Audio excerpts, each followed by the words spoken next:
Infarto agudo del miocardio presentado por Lisette Sánchez Sánchez. Primero voy a definir qué es un infarto.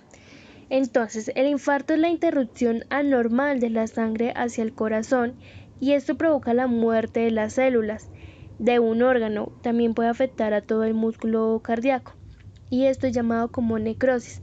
Aparte de provocar la muerte de quien lo sufre, también provoca y causa un tipo de secuelas. ¿Cómo se produce el infarto agudo del miocardio? Cabe destacar que tenemos dos arterias coronarias, una arteria coronaria derecha y una arteria coronaria izquierda.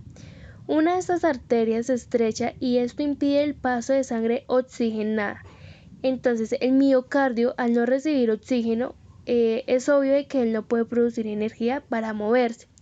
En conclusión de todo esto es que en esta parte oscura que vemos acá, es porque no le llega circulación al miocardio y se está presentando necrosis. ¿Por qué se produce el infarto agudo del miocardio? Es producido por un estrechamiento de las arterias coronarias. Se puede ver por diferentes causas, las más comunes es por un coágulo de sangre y por la aterosclerosis. ¿Qué es la aterosclerosis? Es la infiltración de grasas en las paredes de las arterias.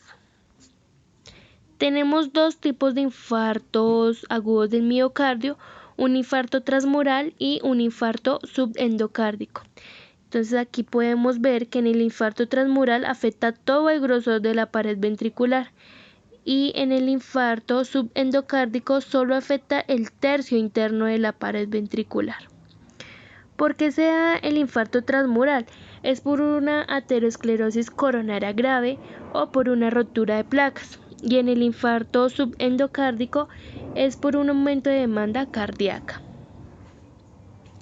Tenemos una clasificación de Kijib que se describió como la evolución de pacientes con infarto agudo de miocardio en presencia o ausencia de hallazgos físicos. Primero, no hay signos de insuficiencia cardíaca. Segundo, presencia de reales crepitantes en las bases pulmonares. ¿Qué son crepitantes? Son fluidos abundantes en las vías respiratorias. Es un sonido burbujeante. Tercero, presencia de edema agudo en el pulmón. Y por último, una presencia de shock cardiogénico. Tenemos unos síntomas como sudor, mareo, dificultad para dormir, cansancio, dolor abdominal, palpitaciones cardíacas y uno muy importante que es dolor en el hombro, como en el brazo o como en la espalda. Como consecuencia de un infarto agudo del miocardio, se puede mirar si es muy extenso, es posible sufrirlo de por vida con una insuficiencia cardíaca, a veces con congestión pulmonar, y si es de pequeña extensión se puede llevar una vida normal, común y corriente. Eso sí, controlando los factores de riesgos que más adelante los vemos para evitar un nuevo infarto. Para añadirle aquí, se pueden aparecer arritmias ventriculares o bloqueos del corazón. Por lo general pueden ser controlados con el uso de marcapasos. Entonces aquí tenemos la prevención para evitar el infarto agudo del miocardio, el no fumar, el de tener una dieta equilibrada, el de hacer ejercicio aeróbico o el de no consumir o disminuir bebidas alcohólicas. Tenemos un diagnóstico que según la OMS el diagnóstico está basado en la presencia de al menos de dos de los siguientes criterios, como dolor de origen cardíaco, alteraciones del electrocardiograma y aumentos de los marcadores cardíacos. Por último, tenemos una fisiopatología. Primero comenzamos con una disminución aguda del flujo de sangre a las arterias coronarias.